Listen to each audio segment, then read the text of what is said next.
पुरानी पेंशन की बहाली के मुद्दे पर आंदोलित सरकारी कर्मचारियों ने अपने राष्ट्रव्यापी आंदोलन के दम पर प्रधानमंत्री नरेंद्र मोदी को अब पुरानी पेंशन पर फाइनल फैसला लेने के लिए मजबूर कर दिया है और इसकी तैयारी भी प्रधानमंत्री नरेंद्र मोदी ने शुरू कर दी है। दरअसल प्रधानमंत्री नरेंद्र मोदी हो या फिर उनके आला दर्जे के अधिकारी हो, सभी बैठकों का दौर आयोजित करके इस पूरे मामले का समाधान निकालना चाहते हैं। उधर प्रधानमंत्री नरेंद्र मोदी की सोमवार को आला दर्जे के अधिकारियों के साथ ही अर्थशास्त्रियों के साथ एक बड़ी बैठक होनी है। इस बैठक में प्रधानमंत्री नरेंद्र मोदी पुरानी पेंशन की बहाली के मुद्दे पर फाइनल फैसला लेंगे। हालांकि इसका ऐलान कब किया जाएगा इसकी जानकारी आधिकारिक तौर पर नहीं है, लेकिन इतना तो तय माना जा रहा है कि पुरानी पेंशन की बहाली के मुद्दे पर आंदोलित सरकारी कर्मचारियों की मांगों को ध्यान में रखते हुए प्रधानमंत्री नरेंद्र मोदी ओपीएस के प्रावधानों को किसी पेंशन प्रणाली में शामिल करके सरकारी कर्मचारियों को ओपीएस का तोहफा दे सकते हैं। यानी कि कुछ संशोधन किया जाएगा और जिसके नाते से आर्थिक बजट भी जो है वो ज्यादा न बढ़े और सीधे तौर पर सरकार के लिए भी ज्यादा चुनौती न खड़ी हो और सरकारी कर्मचारियों की सभी मांगे भी पूरी हो जाए। इसी बात को ध्यान में रखते हुए प्रधानमंत्री नरेंद्र मोदी अब पुरानी पेंशन की बहाली के मुद्दे पर बीच का रास्ता निकालने में जुट गए हैं और माना यही जा रहा है कि आर्थिक विशेषज्ञों के साथ बैठक करने के बाद प्रधानमंत्री नरेंद्र मोदी कभी भी इसकी हरी झंडी दे सकते हैं।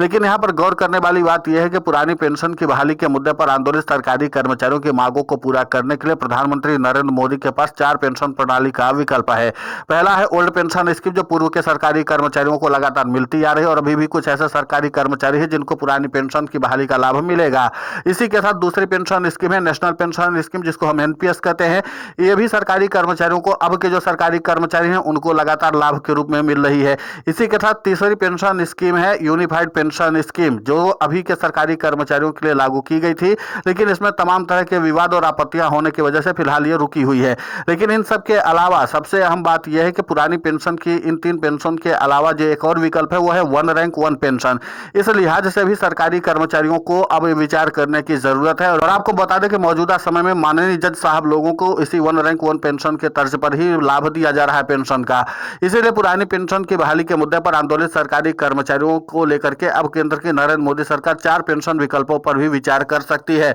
और इसका कारण यह है कि पुरानी पेंशन की बहाली के मुद्दे पर आंदोलित सरकारी कर्मचारियों ने जहां आर पार के लड़ाई का बिगुल फूका है, तो वहीं दूसरी तरफ पुरानी पेंशन की बहाली के मुद्दे को लेकर के अब सरकारी कर्मचारी जो है वो प्रावधानों पर गंभीरता से विचार भी कर रहे हैं। और इसीलिए केंद्र की नरेंद्र मोदी सरकार ये चाहती है कि पुरानी पेंशन की बहाली के मुद्दे को लेकर के हमें टैक्स के कुछ प्रावधान और इसके अलावा जो सरकारी कर्मचारियों के कुछ प्रावधान मांग किए गए हैं उन सभी को शामिल करके एक संयुक्त पेंशन किसी एक पेंशन प्रणाली में जोड़ा जाए और उसके नाते से सरकारी कर्मचारियों को पुरानी पेंशन का लाभ दे दिया जाए, जिसके नाते से सरकारी कर्मचारियों का ओपीएस की मांग जो है वो खत्म किया जा सके। अब इसी के नाते से प्रधानमंत्री नरेंद्र मोदी अब इस पूरे मामले का समाधान निकालने की कवायद में जुटे हुए, लेकिन इसी के साथ एक और अहम जानकारी निकल कर सामने आ रही है। पेंशन विभाग के जो सचिव हैं वी श्रीनिवास, और पुरानी पेंशन की बहाली के मुद्दे पर आंदोलित सरकारी कर्मचारियों और उनके प्रतिनिधियों से मुलाकात करके इस मामले पर संवाद के जरिए समाधान चाहते हैं और इसके लिए वो पुरानी पेंशन की बहाली के मुद्दे पर आंदोलित सरकारी कर्मचारियों के प्रतिनिधियों को भी आमंत्रित करेंगे ताकि इस पूरे मामले का स्थायी समाधान निकाला जा सके। यानी कुल मिलाकर के केंद्र की नरेंद्र मोदी सरकार अब पुरानी पेंशन की बहाली के मुद्दे को लेकर के थोड़ा ज्यादा गंभीर और संजीदा होती हुई नजर आ रही है, क्योंकि जाहिर सी बात है कि पुरानी पेंशन की बहाली के मुद्दे पर आंदोलित सरकारी कर्मचारियों के प्रतिनिधियों ने कई संगीन आरोप भी प्रधानमंत्री नरेंद्र मोदी और पेंशन विभाग के सचिव पर लगाए थे। उन्होंने सीधे तौर पर कहा था कि हमारी मांगों को गंभीरता से जाने बिना ही सरकार ने अपने तरह से एनपीएस और यूपीएस में संशोधन किया था, जबकि सरकारी कर्मचारियों की न तो मांग थी और न सरकारी कर्मचारी उस मांग की कोई डिमांड कर रहे थे। बावजूद इसके केंद्र की नरेंद्र मोदी सरकार ने सरकारी कर्मचारियों के ऊपर जबरन थोपा था। अब ऐसे में देखना महत्वपूर्ण होगा कि जिस तरीके से यूनिफाइड पेंशन स्कीम और नेशनल पेंशन स्कीम को लेकर के सरकारी कर्मचारी लगातार भड़के हुए हैं और इन सब के बीच सरकारी कर्मचारियों के लिए नई पेंशन योजना लाई गई थी यूनिफाइड पेंशन स्कीम, उसमें भी सरकारी कर्मचारी अब लगातार असंतुष्ट नजर आ रहे हैं और तमाम इसी वजहों की वजह से अब आपको बता दें कि ईपीएफओ ने तो फिलहाल यूपीएस पर रोक ही लगा रखी है और इसी के वजह को ध्यान में रखते हुए पुरानी पेंशन की बहाली के मुद्दे पर आंदोलित सरकारी कर्मचारी बजट के बाद सीधे तौर पर राष्ट्रव्यापी आंदोलन करने की कवायद में जुटे हुए। ध्यान रहे कि अभी ठंड ज्यादा है और इसके नाते से सरकारी कर्मचारियों ने अपने आंदोलन पर विराम लगाया है, लेकिन जैसे 1 फरवरी 2026 को बजट पेश होगा उसके बाद सीधे तौर पर सरकारी कर्मचारियों का गुस्सा सड़क पर दिखाई देगा और उसके बाद सरकारी कर्मचारी राष्ट्रव्यापी तौर पर भी आंदोलन शुरू कर देंगे। तो ये अब कुल मिलाकर के पुरानी पेंशन की बहाली के मुद्दे पर आंदोलित सरकारी कर्मचारियों सरकार के बीच जो है वो रार बढ़ती चली जा रही है और तकरार भी बढ़ रही है। और इन सब के अलावा सबसे अहम बात है कि 4 पेंशन प्रणालियों में से केंद्र की नरेंद्र मोदी सरकार कौन से को चुनेगी। एक तो बात तय है कि केंद्र की नरेंद्र मोदी सरकार फिलहाल हुबहू पुरानी पेंशन की बहाली करने के मिजाज में नहीं है, लेकिन इतना तय माना जा रहा है कि केंद्र की नरेंद्र मोदी सरकार खासकर यूनिफाइड पेंशन स्कीम के कुछ और खासकर नेशनल पेंशन स्कीम के और कुछ पुरानी पेंशन के प्रावधानों के साथ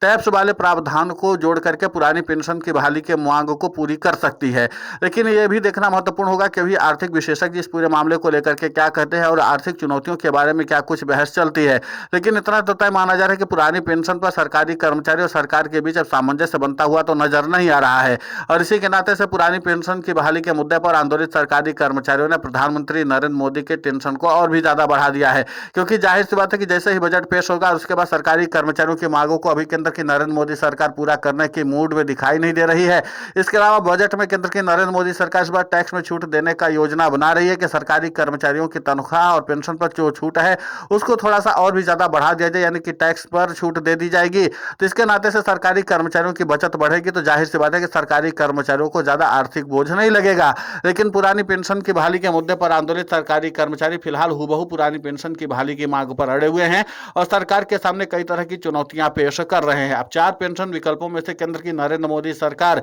क्या कुछ फाइनल फैसला लेती है देखना महत्वपूर्ण होगा। लेकिन इतना तो तय है कि अब 4 पेंशन विकल्पों में केंद्र की नरेंद्र मोदी सरकार को एक को चुनना होगा और सरकारी कर्मचारियों के लिए वन रैंक वन पेंशन वाली जो बातें हैं वो ज्यादा सुटेबल लगती हैं, क्योंकि अभी फिलहाल वन रैंक वन पेंशन की तर्ज पर अगर किसी को सबसे ज्यादा फायदा हो रहा है तो माननीय जज साहब लोग हैं, वो चाहे हाई कोर्ट के हो या सुप्रीम कोर्ट के, सभी माननीय जज साहब लोगों को फिलहाल वन रैंक वन पेंशन के तर्ज पर ही लाभ दिया जा रहा है, जो नवागत जज साहब लोग हैं। और इसी के नाते से पुरानी पेंशन की बहाली के मुद्दे पर आंदोलित सरकारी कर्मचारी और उनके प्रतिनिधि केंद्र की नरेंद्र मोदी सरकार पर सवाल उठा रहे हैं। देखना महत्वपूर्ण होगा कि जिस तरीके से पुरानी पेंशन की बहाली के मुद्दे पर आंदोलित सरकारी कर्मचारियों ने अपने आंदोलन की व्यापकता दिखाते हुए केंद्र की नरेंद्र मोदी सरकार के ऊपर दबाव बनाया है। और सबसे अहम बात यह है कि जिस तरीके से केंद्र की नरेंद्र मोदी सरकार फिलहाल पुरानी पेंशन पर फाइनल फैसला लेने के लिए मजबूर हुई है, क्या यह सरकारी कर्मचारियों की आंदोलन की एक बड़ी जीत मानी जानी चाहिए, क्योंकि यह तय माना जा रहा है कि 2026 में सरकारी कर्मचारी किसी भी हाल में पुरानी पेंशन की बहाली तो करवा ही लेंगे।